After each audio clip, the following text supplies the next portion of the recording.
बारिश में 10 जुगाड़ू बहू का पेड़, घर और रसोई। सुबह बारिश हो रही होती है। पहले घर में रेखा लंबा सा घूंघट किए दोनों हाथों में चाय की ट्रे लेकर अपने सास ससुर के कमरे की तरफ जा रही होती है। घूंघट इतना बड़ा होता है कि उसे सामने कुछ दिखाई नहीं देता। अचानक उसका पैर चौखट से टकरा जाता है और पूरी चाय की ट्रे नीचे गिर जाती है। चाय पूरे फर्श पर फैल जाती है। मधुबाला गुस्से में बाहर निकल आती है, जबकि शिल्पा भी रसोई से दौड़कर आ जाती है। माफ कर दीजिए पापा जी, मुझे घूंघट की वजह से कुछ दिखाई नहीं दिया। अरे बहू संभल कर। जरा सा घूंघट क्या कर लिया, आंधी हो गई है क्या? हमारे जमाने में तो इससे भी दुगना लंबा घूंघट करके चलते थे, पूरे घर का काम करते थे, फिर भी कभी कुछ नहीं करता था। मम्मी जी, गलती घूंघट की वजह से हुई है। तुम बीच में मत बोलो। मम्मी जी, ये 2026 है, आजकल गांव भी शहर से कम नहीं है। इतना बड़ा घूंघट करके पूरे घर में चलना बहुत मुश्किल होता है। अगर थोड़ा छोटा घूंघट हो तो आराम से काम कर सकती हूँ। अच्छा, अब तुम दोनों मुझे ही सिखाओगी, हर बात पर विरोध करती रहती हो। दोनों बहुएं चुपचाप नीचे गिरी चाय साफ करने लगती हैं, जबकि मधुबाला गुस्से से उन्हें घूरती रहती है। दूसरे घर में रिया और प्रियंका बच्चों चिंटू और पिंकी को तैयार कर रही होती है। दोनों बच्चे बारिश रुकने के बाद बाहर खेलने की जिद कर रहे होते हैं। बिमला और महेश बरामदे में बैठे ये सब देख रहे होते हैं। मम्मी जी, बच्चों को बाहर लेकर जाऊं क्या? पूरे दिन घर पे रहते हैं। हम दोनों साथ रहेंगे तो इन्हें भी अच्छा लगेगा।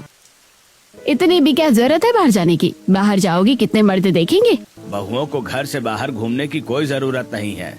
मम्मी जी, आजकल गांव की औरतें भी बाहर निकलती हैं, बच्चे भी पूरे दिन घर में बंद रहते हैं। बस मुझे कोई सफाई मत दो, घर का काम करो। दोनों बच्चे उदास होकर खिड़की से बाहर बारिश देखते रहते हैं, जबकि दोनों बहुएं मायूस होकर वापस रसोई में चली जाती हैं। तीसरे घर में नेहा और सीमा रसोई में सब्जी काट रही होती हैं। सास और ससुर चारपाई पर बैठे होते हैं। मम्मी जी, मैं आगे पढ़ाई करना चाहती हूँ। अगर दीदी पढ़ लेगी तो घर की आमदनी भी बढ़ जाएगी। बेटे बाहर जाकर मजदूरी कर रहे हैं, इतना काफी नहीं है क्या? बहुओं को पढ़ाई करके क्या करना है? पढ़ लिख कर नौकरी कर लूंगी तो घर का सहारा बन जाऊंगी। ज्यादा पढ़ाई से बहुओं के पर निकल आते हैं। मम्मी जी, पढ़ाई गलत तो नहीं होती? आज के बाद किताबों का नाम भी मत लेना। नेहा चुपचाप अपनी किताब उठाकर संदूक में रख देती है। उसकी आंखें नम हो जाती हैं। चौथे और पांचवें घर में भी लगभग यही माहौल होता है। दिव्या, निहारिका, योगिता और पूजा अपने अपने घरों में कुछ नया करना चाहती हैं, लेकिन सरिता, पूनम, प्रीतम और दिनेश हर बार उन्हें रोक देते हैं। मम्मी जी, मैं सिलाई सीखना चाहती हूँ। हमारे घर की बहुएं बाहर नहीं जाती, घर बैठे भी तो काम कर सकते हैं। बहस मत करो। मम्मी जी, बाजार से सामान ले आओ।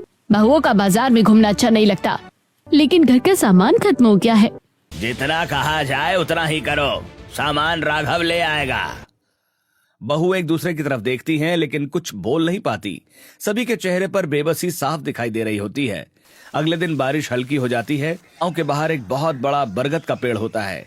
गांव के बच्चे उसकी मजबूत डालियों पर लकड़ियों, बांस और रस्सियों की मदद से छोटा सा ट्री हाउस बना चुके होते हैं। पत्तों से बनी छोटी रसोई और पत्तों की थालियां रखी होती हैं। बच्चे खुशी खुशी घर घर का खेल खेल रहे होते हैं। चलो, मैं मम्मी बनती हूँ और मैं खाना बनाऊंगी। मैं बाजार से सब्जी लेकर आता हूँ। मैं पापा बनूंगा। तभी अपने अपने बच्चों को देखने के लिए पांचों घरों की 10 बहुएं वहां पहुंच जाती हैं। सभी बच्चे पेड़ पर बने छोटे से घर में खेल रहे होते हैं। बहुएं पेड़ के नीचे खड़ी होकर एक दूसरे से बातें करने लगती हैं। मेरी सास तो मुझे घर से बाहर निकलने ही नहीं देती। मेरी सास मुझे घूंघट उठाने तक नहीं देती। मैंने आगे की पढ़ाई की बात की तो साफ मना कर दिया। हर बात पर बस डांट पड़ती है। बच्चों को पार्क तक ले जाने की इजाजत नहीं है। लगता है हमारी अपनी कोई इच्छा नहीं है। देखो, इन बच्चों ने कितना सुंदर घर बना लिया है, छोटी सी रसोई भी बना रखी है। काश हमें भी अपनी जिंदगी अपने तरीके से जीने का मौका मिलता। शायद एक दिन हम भी अपना एक ऐसा घर बनाएंगे जहाँ कोई हमें रोकेगा नहीं। 10 बहुएं पेड़ पर बने उस छोटे से जुगाड़ घर को उम्मीद भरी नजरों से देखती रहती हैं। अगले दिन सुबह से ही मूसलाधार बारिश हो रही होती है। गांव की कच्ची गलियां कीचड़ से भर चुकी होती हैं। सरकारी नल के पास पानी भरने के लिए लंबी लाइन लगी होती है। पांचों घरों की 10 बहुएं अपने अपने घड़े और बाल्टियां लेकर बारिश में भीगती हुई लाइन में खड़ी होती हैं। सभी के चेहरे पर थकान और उदास साफ दिखाई दे रही होती है। मैं तो अपने ससुराल से बहुत तंग आ चुकी हूँ। सही कह रही हो दीदी, अब तो मेरा भी वहाँ मन नहीं लगता। हर बात पर रोक टोक, ऐसा लगता है जैसे हमारी अपनी कोई जिंदगी ही नहीं है। हर फैसले में बस सास ससुर की ही मर्जी चलती है। हमसे कभी किसी ने पूछा तक नहीं कि हमें क्या चाहिए। लगता है जैसे हम सिर्फ काम करने के लिए ही हैं। अब तो सब सहने की हिम्मत भी खत्म होती जा रही है। पता नहीं कब हमारी जिंदगी बदलेगी। बारिश लगातार होती रहती है। 10 बहुएं अपने अपने पानी के बर्तन लेकर चुपचाप वापस अपने अपने घर चली जाती हैं। उसी शाम बारिश रुक जाती है। गांव के सभी बच्चे फिर से बरगद के पेड़ पर बने अपने छोटे से घर और रसोई में घर घर का खेल खेल रहे होते हैं। तभी गांव के कुछ शरारती लड़के वहां पहुंच जाते हैं। नीचे उतर जाओ, पेड़ पर घर बनाने की कोई जरूरत नहीं है। पता नहीं तुम लड़कियां हर समय घर घर क्यों खेलती रहती हो। दोनों लड़के पेड़ पर बने छोटे घर की तरफ पत्थर फेंकने लगते हैं। लकड़ियों से बना छोटा घर और पत्तों की रसोई टूटकर नीचे गिर जाती है। अरे हमारा घर तोड़ दिया, हमने कितनी मेहनत से बनाया था। तुमने हमारी रसोई भी तोड़ दी। नीचे जमीन पर खेला करो, हम तो कर कर ही खेलेंगे, तुझे क्या करना है। लड़के और लड़कियों में जोर जोर से बहस होने लगती है। बेटा लड़ते नहीं है, वो तुम्हारा भाई जैसा है, माफ कर दो। बेटा किसी की मेहनत खराब नहीं करते। चलो सब मिलकर फिर से इससे भी अच्छा घर बनाएंगे। सभी बहुएं अपने अपने बच्चों को लेकर घर लौट जाती हैं। रात को बाहर तेज बारिश हो रही होती है। नेहा अपने कमरे में अकेली बैठी खिड़की से बारिश देख रही होती है। उसकी आंखों में आंसू होते हैं। तभी वो अपनी माँ को फोन लगाती है। मम्मी मैं बहुत ज्यादा परेशान हो चुकी हूँ। क्या हुआ बेटा? मेरी सास मुझे घर से बाहर नहीं निकलने देती है, सिर से घूंघट भी नहीं हटाने देती, खाना भी उनकी पसंद का बनता है, हमारी कोई राय नहीं मानी जाती। बेटा गांव में पंचायत होती रहती है, वहाँ अपनी बात रख सकती हो। नहीं मम्मी, मैं अपने घर का झगड़ा पूरे गांव में नहीं बताना चाहती। अगर इतना दुख है तो अपने पति के साथ अलग रहने लगो। क्या मैं ऐसा कर सकती हूँ? क्यों नहीं बेटा, आजकल बहुत से पति पत्नी अलग रहकर अपनी जिंदगी बनाते हैं। पापा नाराज तो नहीं होंगे? जब बेटी दुखी हो तो माँ बाप उसकी खुशी चाहते हैं। नेहा के चेहरे पर पहली बार उम्मीद की हल्की मुस्कान आ जाती है। अगले दिन सुबह फिर बारिश हो रही होती है। एक घर पर 10 बहुएं फिर मिलती हैं। नेहा सभी को अपनी माँ की बात बताती है। मेरी मम्मी कह रही थी कि अगर इतनी परेशानी है तो पति के साथ अलग रहने लग जाओ, शायद यही सही रास्ता है। मैं भी अब अलग रहना चाहती हूँ, हम सब साथ रहेंगे, फिर कोई अकेला भी नहीं रहेगा। आज ही अपने अपने घर में साफ बात कर लेते हैं। सभी बहुएं एक दूसरे का हाथ पकड़कर हिम्मत देती हैं और अपने अपने घर चली जाती हैं। शाम को 5 घरों में एक जैसा माहौल था। सभी बहुएं अपने अपने परिवार के सामने खड़ी होती हैं। मम्मी जी, हम अलग रहना चाहते हैं। हमने बाकी बहुओं से भी बात कर ली है। अब हम अपना अलग घर और अलग रसोई बनाएंगे। जरूर बाकी बहुओं ने तुम्हें भड़काया होगा। नहीं मम्मी जी, किसी ने गलत नहीं सिखाया। अगर इतनी हिम्मत है तो अभी इसी वक्त घर छोड़ दो। जब बाहर की दुनिया की सच्चाई पता चलेगी तब वापस यहीं आओगी। जो होगा देखा जाएगा। 10 बहुएं अपने अपने छोटे छोटे बैग तैयार करती हैं। उनके 10 पति भी उनका साथ देने के लिए आगे आ जाते हैं। पूरा गांव उन्हें जाते हुए देखने लगता है। गांव के बाहर तेज बारिश शुरू हो जाती है। 10 बहुएं और उनके 10 पति बैग लेकर गांव छोड़ रहे होते हैं। तभी गांव के सबसे सम्मानित बुजुर्ग बाबा लकड़ी की लाठी लेकर सामने आ जाते हैं। अरे बेटा, कहाँ जा रहे हो तुम सब? लेकिन गुस्से और दुख में डूबी बहुएं उनकी बात सुने बिना आगे बढ़ जाती हैं। रहने दीजिए बाबा जी, जहाँ जाना है जाने दीजिए इन्हें। गांव की परंपरा माननी ही नहीं है इन्हें। भगवान इन्हें सही रास्ता दिखाए। गांव से दूर घने जंगल में पहुंचते ही मूसलाधार बारिश शुरू हो जाती है। 10 पति और 10 बहुएं 2 बड़े बड़े पेड़ों के नीचे जाकर बैठ जाते हैं। आधे लोग एक पेड़ के नीचे और बाकी दूसरे पेड़ के नीचे बारिश से बचने की कोशिश कर रहे होते हैं। चारों तरफ बिजली चमक रही होती है। ऐसे तो काम नहीं चलेगा। इतनी मूसलाधार बारिश में हमें घर का भी कुछ इंतजाम करना पड़ेगा। दीदी याद है बच्चे पेड़ पर घर बनाकर खेल रहे थे? हाँ तो क्यों ना हम भी इसी बड़े पेड़ पर अपना घर और रसोई बना ले। अरे भला ऐसा भी कहीं होता है क्या? जब छोटे बच्चे कर सकते तो हम क्यों नहीं? हमारे पास तो उनसे ज्यादा समझ है। बारिश रुकते ही हम पेड़ों पर अपना घर बनाना शुरू करेंगे। सही कहा, अब बचपन का वही खेल हमारी असली जिंदगी बनने वाला है। सभी बहुएं बारिश के बीच उस विशाल पेड़ की तरफ उम्मीद भरी नजरों से देखने लगती हैं। पहली बार उन्हें लगता है कि शायद यही पेड़ अब उनका नया घर बन सकता है। अगली सुबह भी आसमान में काले बादल छाए होते हैं। हल्की हल्की बारिश लगातार हो रही होती है। जंगल के बीच विशाल बरगद के पेड़ के नीचे 10 बहुएं और उनके 10 पति खड़े होते हैं। तेज बारिश की वजह से किसी को मजदूरी, सब्जी बेचने या खेतों में काम नहीं मिला होता। सभी फैसला करते हैं कि आज पूरा दिन अपना नया घर बनाने में लगाएंगे। आज मजदूरी नहीं मिली तो क्यों ना अपना घर ही बना ले। हाँ, जब तक बारिश है यही हमारा सबसे बड़ा काम है। इस बरगद की मजबूत डालियां हमारा सहारा बनेंगी। दीदी जल्दी बांस पकड़ाइए, मैं इन्हें बांधना शुरू करती हूँ। जितनी मजबूती से बांधेंगे उतना सुरक्षित रहेगा। आज हमारी मेहनत ही हमारा नया घर बनाएगी। 10 बेटे जंगल में मोटी मोटी बांस की डंडियां काट कर लाते हैं। 10 बहुएं पेड़ की लंबी लटकती जड़ों और मजबूत बेलों से उन बांसों को कसकर बांधने लगती हैं। धीरे धीरे पेड़ की एक बड़ी शाखा पर झोपड़ी जैसा मजबूत ढांचा तैयार होने लगता है। कुछ देर बाद सभी लोग जंगल से बड़े बड़े तोरी के चौड़े पत्ते तोड़कर लाते हैं। बहुएं उन पत्तों को बांस के ढांचे पर एक एक करके लगाती हैं ताकि बारिश का पानी अंदर न आ जाए। पति पेड़ की मोटी डालियों के सहारे पूरे ढांचे को ऊपर से मजबूत रस्सियों से बांध देते हैं ताकि झोपड़ी न गिरे। अब ये ढांचा आसानी से नहीं हिलेगा। मैं ऊपर से आखिरी गांठ भी कस देता हूँ। एक भी जगह खाली मत छोड़ना, नहीं तो पानी अंदर आ जाएगा। देखो हमारी छत तो बिल्कुल तैयार हो गई है। इसके बाद सभी लोग बांस की पतली डंडियों को एक साथ जोड़कर मजबूत फर्श तैयार करते हैं। बहुएं जंगल से मुलायम घास लाकर पूरे फर्श पर बिछा देती हैं ताकि बैठते समय बांस की डंडियां शरीर में न चुभे। दीदी बैठने की जगह तो बिल्कुल तैयार हो गई है। आज की रात हम सब यहीं आराम से गुजार लेंगे, लेकिन अभी रसोई भी बनानी होगी। भूख तो किसी का इंतजार नहीं करती। पहले ये ताजे सेब खा लेते हैं, फिर रसोई बना लेते हैं। हल्की बारिश फिर शुरू हो जाती है। क्या आपको लगता है कि 10 बहुओं को कभी एहसास होगा कि परिवार से दूर जाकर उन्होंने कितनी बड़ी गलती कर दी? क्या पेड़ वाला घर और रसोई पूरी जिंदगी उनका साथ दे सकते थे? सभी लोग उसी पेड़ की दूसरी मजबूत शाखा पर बांस की डंडियों से एक छोटा झोपड़ी नुमा ढांचा बनाना शुरू करते हैं। बहुएं फिर बड़े बड़े पत्तों से उसकी छत ढक देती है। पति पूरे ढांचे को मजबूत डालियों से कसकर बांध देते हैं ताकि वो नीचे न गिरे। नीचे बांस की मजबूत फर्श तैयार कर दी जाती है जहां खड़े होकर आसानी से खाना बनाया जा सके। ये रसोई भी अब घर जितनी मजबूत होगी। हाँ, अब बारिश भी हमारा कुछ नहीं बिगाड़ पाएगी। बस ये आखिरी पत्ता लगा दूं, फिर पानी बिल्कुल अंदर नहीं आएगा। हमारी रसोई भी तैयार हो गई है। जंगल की मिट्टी लगातार बारिश से पूरी तरह गीली हो चुकी है, इसलिए मिट्टी का चूल्हा बनाना संभव नहीं होता। तभी मोहित को जंगल के किनारे पुरानी पड़ी एक ईंट दिखाई देती है। सभी लोग मिलकर ईंटें उठा लाते हैं। बहुएं ईंटें को जोड़कर छोटा सा चूल्हा बनाती हैं और ऊपर थोड़ी मिट्टी लगाकर उसे मजबूत कर देती हैं।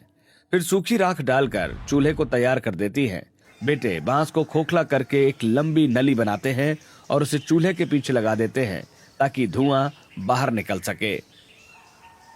मिट्टी नहीं मिले तो क्या हुआ, ईंटों से भी काम चल जाएगा। अब धुआं सीधे बाहर जाएगा। वाह, अब तो हमारी रसोई बिल्कुल असली लग रही है। हमने जंगल में भी घर और रसोई दोनों बना लिए। शाम होते होते मूसलाधार बारिश शुरू हो जाती है। पूरा परिवार अपने पेड़ वाले घर के अंदर बैठा होता है। आज खाने के लिए केवल जंगल से तोड़े गए कुछ फल ही होते हैं। सभी एक दूसरे के साथ फल बांटकर खाते हैं। अभी कुछ दिन ऐसे ही काम चलाना पड़ेगा। कोई बात नहीं, कम से कम हमारे सिर पर अपनी छत तो है। मम्मी हमारा घर कितना अच्छा है, बिल्कुल बच्चे वाले खेल जैसा। बाहर तेज बारिश हो रही होती है। अंदर सभी लोग एक दूसरे के कंधे पर सिर रखकर सुकून से सो जाते हैं। अगली सुबह बारिश रुक जाती है। 10 बहुएं आसपास नजर दौड़ाती हैं, लेकिन खाने के लिए केवल कुछ जंगली फल ही दिखाई देते हैं। ऐसे रोज फल खाकर तो नहीं जी सकते। सही कह रहे हो, हमें अपनी खेती शुरू करनी होगी। चलो हम 10 अलग अलग दिशाओं में चलते हैं। जो सब्जी के बीच मिले वही लेकर आते हैं, फिर इन्हें इसी बरगद के आसपास बो देंगे। 10 बहुएं जंगल में अलग अलग दिशाओं में चली जाती हैं। कोई लौकी, कोई कद्दू, कोई भिंडी, कोई मिर्च, कोई बैंगन और दूसरी जंगली सब्जियों के बीज लेकर लौटती हैं। सभी मिलकर बरगद के चारों ओर छोटी छोटी क्यारियां बनाकर बीज बो देती हैं। बरगद की लंबी लंबी लटकती जड़ों का उपयोग करके बहुएं 6-7 मिट्टी के घड़ों को मजबूत पेड़ की जड़ों पर टांग देती हैं। हर घड़े में पहले साफ कंकड़, फिर रेत और उसके ऊपर पत्थर की परत भरती है। बारिश का इकट्ठा हुआ पानी इन घड़ों में धीरे धीरे छलता रहता है। ऊपर से घड़े ढके रहते हैं, इसलिए गंदगी अंदर नहीं जाती और चारों तरफ बारिश का पानी लगने से घड़े का पानी ठंडा भी बना रहता है। देखो पानी धीरे धीरे छन रहा है। अब हमें पीने का पानी भी मिल जाएगा। पीने से पहले से उबाल भी लेंगे। अब हमारे पेड़ वाले घर में पानी का भी इंतजाम हो गया। बरगद के विशाल पेड़ पर टंगे 6-7 घड़े हवा में धीरे धीरे झूल रहे होते हैं। बारिश की बूंदें उन पर गिर रही होती हैं। कई दिनों से लगातार मूसलाधार बारिश हो रही होती है। पेड़ों पर बने 10 घर अब काफी मजबूत हो चुके हैं, लेकिन एक नई परेशानी सामने आ जाती है। रसोई के बर्तन धोने और कपड़े साफ करने के लिए पर्याप्त पानी जमा नहीं हो पाता। सुबह सभी बहुएं और उनके पति जंगल में इधर उधर कोई उपाय ढूंढ रहे होते हैं। दीदी बर्तन धोने के लिए अलग से पानी चाहिए। हाँ, रोज पीने वाला पानी इसमें से खर्च नहीं कर सकते। अभी राघव की नजर झाड़ियों में पड़े एक बड़े नीले प्लास्टिक के ड्रम पर पड़ती है। अरे इधर आओ, यहाँ एक बड़ा ड्रम पड़ा है, इसे साफ कर लेते हैं। इससे हम बारिश का पानी जमा कर सकते हैं। इसे रसोई के ऊपर लटका देंगे, फिर बारिश का पानी अपने आप इसमें भर जाएगा और नीचे पाइप लगाकर सीधे रसोई तक पानी ले आएंगे। सभी लोग मिलकर भारी ड्रम को बरगद की मजबूत शाखा तक पहुंचाते हैं। पति मजबूत रस्सियों और बरगद की लटकती जड़ों से ड्रम को अच्छी तरह बांध देते हैं। फिर ड्रम में छोटा छेद करके खोखले बांस की लंबी डंडी जोड़ देते हैं। बांस का पाइप सीधे नीचे रसोई तक आता है। बारिश का पानी ड्रम में भरकर उसी पाइप से नीचे आने लगता है। देखो, पानी खुद ब खुद नीचे आ रहा है। अब बर्तन धोने कितना आसान हो गया और कपड़े भी यही आराम से धुल जाएंगे। पेड़ आसपास बोए सब्जियों के बीज लगातार बारिश की वजह से बिना सिंचाई के ही बड़े हो चुके होते हैं। लौकी, तोरी, भिंडी, बैंगन, मिर्च और कद्दू की बेलें चारों तरफ फैल जाती हैं। बहुएं ड्रम के पानी को बड़े भगोने में उबालती हैं और उसी से सब्जियां अच्छी तरह धोती हैं। देखो दीदी, हमारी मेहनत रंग लाई। बिना पानी दिए ही सारी सब्जियां कितनी हरी भरी हो गई। अब हमें रोज जंगल में फल ढूंढने नहीं पड़ेंगे। इन्हें पहले धो लेते फिर खाना बनाएंगे। सभी बहुएं मिलकर ताजी सब्जियां साफ करती हैं और अपनी रसोई में खाना बनाने लगती हैं।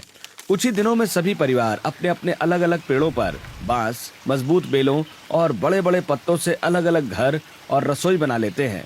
हर घर के नीचे लकड़ी की सीढ़ी लगी होती है जिससे ऊपर चढ़ा जा सकता है। सभी घर देखने में छोटे लेकिन मजबूत और सुंदर दिखाई देते हैं। हमने तो यही सपना देखा था अलग रहने का। आज हमारा सपना सच हो गया। पेड़ पर बना ये घर कितना सुंदर लग रहा है। अब यही हमारी दुनिया है। एक शाम तेज आंधी चलने लगती है। हवा के साथ बड़ी बड़ी प्लास्टिक की चादरें उड़कर जंगल में आ जाती हैं। सभी लोग उन्हें पकड़ लेते हैं। जल्दी इसे उड़ने मत देना, इसे छत के ऊपर बांध देते हैं। अब नीचे पत्तों की छत रहेगी और ऊपर प्लास्टिक। अब बारिश का एक कतरा भी अंदर नहीं आएगा। सभी घरों की छत पर प्लास्टिक की दूसरी परत लग जाती है। अब उनके घर पहले से भी ज्यादा सुरक्षित हो जाते हैं। रात होते ही जंगल में घना अंधेरा छा जाता है। बिजली का कोई साधन नहीं होता। बहुएं मिट्टी के बर्तनों में सूखी पत्तियां भरती हैं। पति 2 पत्थरों को रगड़कर चिंगारी निकालते हैं और सूखी पत्तियों में आग जला देते हैं। धीरे धीरे सभी घरों और रसोई में हल्की हल्की रोशनी फैल जाती है। अब रात में भी सब कुछ दिखाई देगा। जंगली जानवर भी पास नहीं आएंगे। रात को सभी लोग लकड़ी की सीढ़ी ऊपर खींच लेते हैं ताकि कोई जंगली जानवर पेड़ पर न चढ़ सके। अब तो हमारा घर बिल्कुल किले जैसा हो गया। वाह पापा, बहुत मजा आ गया अब तो। अगले दिन सुबह पति काम की तलाश में जंगल से बाहर निकल जाते हैं। कोई मजदूरी ढूंढने जाता है, कोई सब्जियां बेचने का सोचता है। पेड़ वाले घर में बच्चे पढ़ाई कर रहे होते हैं। मम्मी, मुझे दादी की बहुत याद आती है। मुझे भी पापा की बहुत याद आती है। वहाँ जाने की कोई जरूरत नहीं है, लेकिन दादी हमें बहुत प्यार करती थी। अगर घर में सब ठीक रहता तो आज हमें यहाँ पेड़ पर नहीं रहना पड़ता। बच्चे चुप होकर पढ़ने लगते हैं। दोपहर को धूप निकल आती है। बहुएं पेड़ के सबसे ऊपर बनी लकड़ी की छत पर रस्सियां बांधकर धुले हुए कपड़े सुखा देती हैं। नीचे रसोई में ताजी सब्जियां पक रही होती है। हर घर में खाना बनाकर अलग अलग ले जाया जाता है। अब सभी के पास हर जरूरत का कोई ना कोई जुगाड़ हो चुका होता है। देखो, अब जो होना था हो गया। चलो वापस घर चलते हैं। अगर तुम्हें जाना है तो चले जाओ। अब यही हमारा घर है। हमें अब किसी के सहारे की जरूरत नहीं है। यहाँ अपनी मर्जी से जीने का जो सुकून है वो कहीं और नहीं। ठीक है, जैसा तुम चाहो। 10 बहुएं अपने अपने पेड़ वाले घरों की बालकनी से चारों तरफ फैले जंगल को देखती हैं। अब हर मुश्किल का उन्होंने कोई ना कोई जुगाड़ निकाल लिया होता है और सभी अपने नए जीवन में पूरी तरह रम चुकी होती हैं। कई दिन बीत चुके होते हैं। 10 बहुओं के अलग अलग पेड़ पर घर बन चुके होते हैं, लेकिन खाना बनाने के लिए अभी भी केवल एक ही बड़ी जुगाड़ रसोई होती है। सुबह से ही सभी बहुएं अपनी अपनी टोकरी में सब्जियां लेकर रसोई के बाहर लाइन लगाकर खड़ी होती हैं। हल्की हल्की बारिश हो रही होती है और सभी जल्दी खाना बनाना चाहती हैं। बस 5 मिनट और मेरी सब्जी बनने वाली है। तेरा हो गया हो तो चल यहाँ से, मुझे भी खाना बनाना है। अरे अभी तो सब्जी बनी है, अभी मुझे रोटियां भी बनानी है। रोटी बाद में बना लेना, पहले हमें अपनी सब्जी बनाने दे। क्यों, मैं अपना खाना अधूरा छोड़ दूं क्या? देखते ही देखते सभी बहुएं रसोई के बाहर इकट्ठा हो जाती हैं। धीरे धीरे बहस झगड़े में बदल जाती है। आज सबसे पहले खाना मैं बनाऊंगी। तू क्यों बनाएगी? तेरे अकेले की रसोई थोड़ी ना है। इस रसोई को बनाने में सबने बराबर की मेहनत की है, किसी एक का हक तो नहीं है यहाँ। बारिश तेज हो जाती है। रसोई के अंदर बहस और बढ़ने लगती है। हर बहू अपने अपने जुगाड़ का श्रेय खुद को देने लगती है। अगर मैं ना होती ना तो ये चूल्हा नहीं बनता। सबसे ज्यादा मेहनत मैंने की थी। अच्छा, छप्पर बनाने का आइडिया किसका था? मेरा। और पत्तों की छत लगाने का जुगाड़ भी मैंने ही बताया था। पानी वाला ड्रम लगाने का आइडिया मेरा था। तुम्हारे दिमाग अकेले नहीं चलता, सबने मिलकर बनाया है। अब हर कोई खुद को सबसे बड़ा समझ रहा है। सभी बहुएं एक दूसरे की बात काटने लगती हैं। रसोई में शोर मच जाता है। दोपहर तक बारिश रुक जाती है।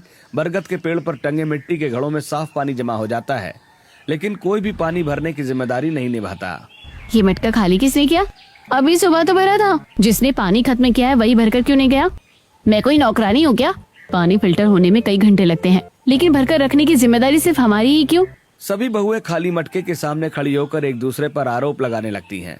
शाम को कुछ बहुएं बर्तन धो रही होती हैं, कुछ कपड़े सुखा रही होती हैं। तभी फिर छोटी सी बात पर झगड़ा शुरू हो जाता है। मेरे बर्तन किसने यहाँ रख दिए? मुझे क्या पता, जगह मेरी वहीं रख दिए। मेरे सूखते कपड़ों पर किसने पानी गिराया? हर बात पर हमें ही क्यों सुनाती रहती हो? अगर ऐसे ही बदतमीजी चलती रही ना तो तुम सबको यहाँ से मैं भगा दूंगी। सबसे पहले यहाँ आने का आइडिया मेरा था। मेरी मम्मी ने मुझे अलग रहने की सलाह दी थी। अच्छा, कोई महान काम नहीं कर दिया है। घर से भागकर तो तुम भी आई थी। मैं अकेली नहीं थी, तुम भी मेरे साथ ही मुंह उठाकर चली आई थी। देखते ही देखते 10 बहुएं एक दूसरे से बहस करने लगती हैं। अब हर छोटी छोटी बात पर उनकी लड़ाई होने लगती है। दूसरी तरफ गांव में हल्की बारिश हो रही होती है। 5 सासें अपने अपने आंगन में बैठी होती हैं। घर पहले से ज्यादा शांत लगता है। बच्चों की आवाजें भी सुनाई नहीं देती। अगर बहुआ यही रहती तो कम से कम घर में रौनक तो रहती। पता नहीं इतनी जल्दी अलग होने की क्या पड़ी थी। पोते पोतियों की भी बहुत याद आती है। घर कितना सूना हो गया है। गुस्से में सब बिखर गया। उसी शाम गांव की चौपाल में पंचायत लगी होती है। बाहर हल्की बारिश हो रही होती है।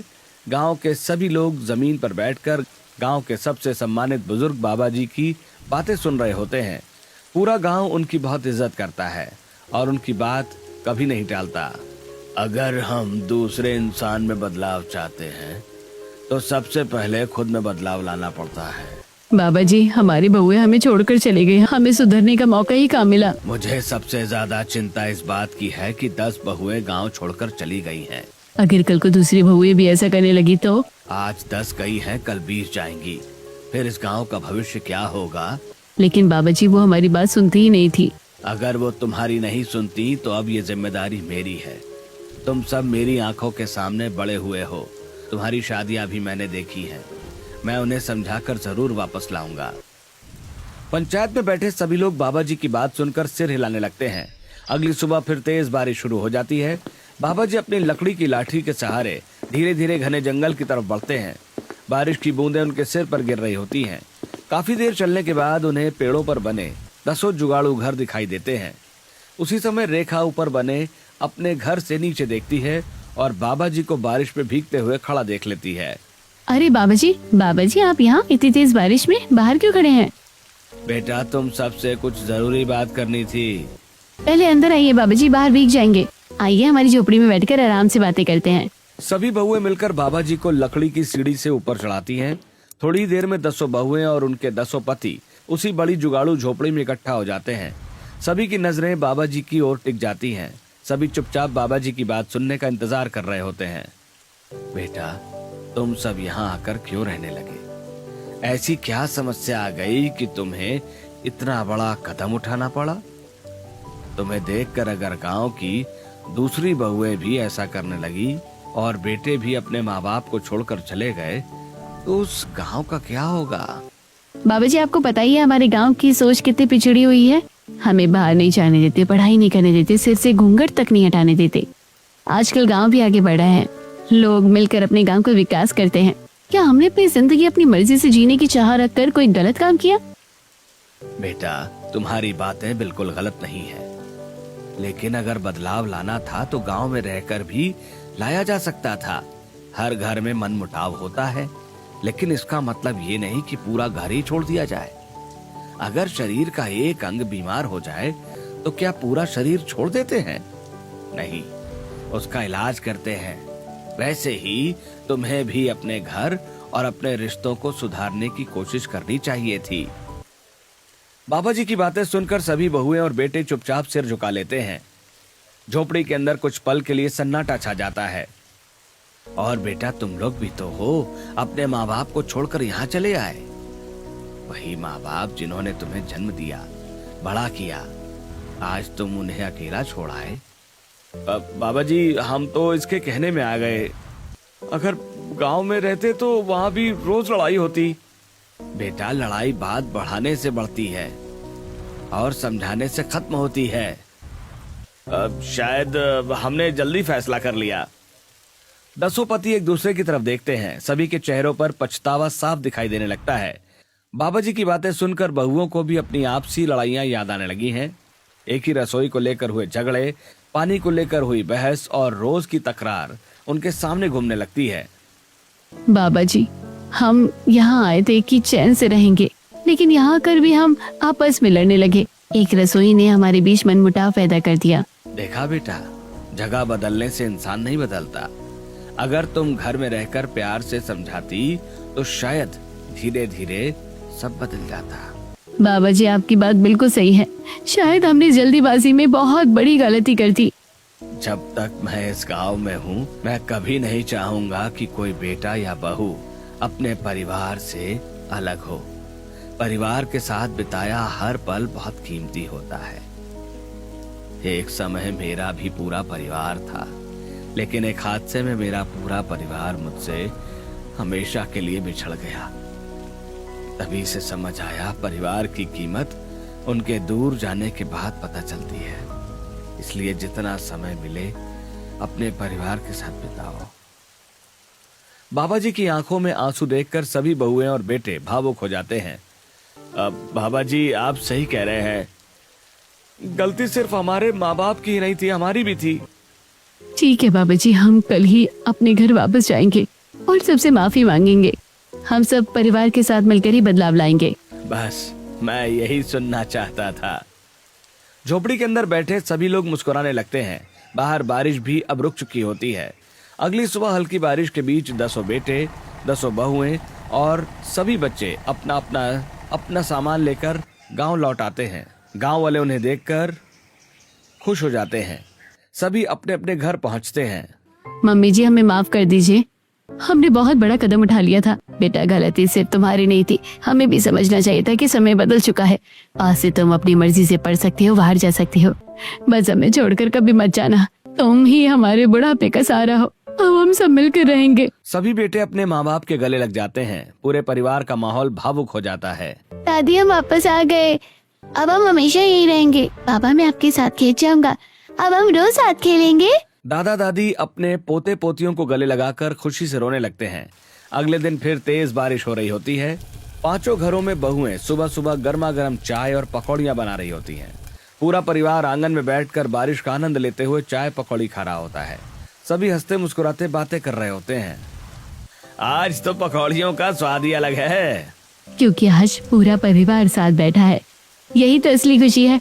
मम्मी जी, चलिए ना, हम आपको अपना वो पेड़ वाला घर और रसोई दिखाएंगे। हाँ बेटा, हम भी देखने को बहुत उत्सुक है। आखिर तुमने इतने दिन उस जंगल में बिताए कैसे हैं? बारिश रुकने के बाद 10 परिवार मिलकर जंगल पहुंचते हैं। सभी अपने हाथों से बनाए पेड़ वाले घर और जादुई रसोई ट्रे को देखकर मुस्कुराने लगते हैं। मम्मी जी, देखिए हमने कितनी मेहनत से बनाया है। अरे वाह, सच में बहुत सुंदर बनाया है। इतना अच्छा जुगाड़ तो हमने कभी सोचा भी नहीं था। आज की रात यहीं रुकते हैं। वाह। रात को सभी लोग पेड़ वाले घर में बैठकर खाना खाते हैं, बातें करते हैं और पुरानी यादें ताजा करते हैं। बच्चे पेड़ों पर खेलते हैं और खूब आनंद लेते हैं। इसके बाद जब भी मौका मिलता है, पूरा परिवार कभी कभी वहीं आकर एक साथ समय बिताने लगता है। अगर आपके परिवार में भी कभी कोई समस्या आए तो आप क्या करेंगे? परिवार के साथ बैठकर प्यार से बातें करके समाधान निकालेंगे या गुस्से में परिवार से दूर जाकर रिश्तों को और भी मुश्किल बना देंगे? अपनी राय कमेंट में जरूर बताइए।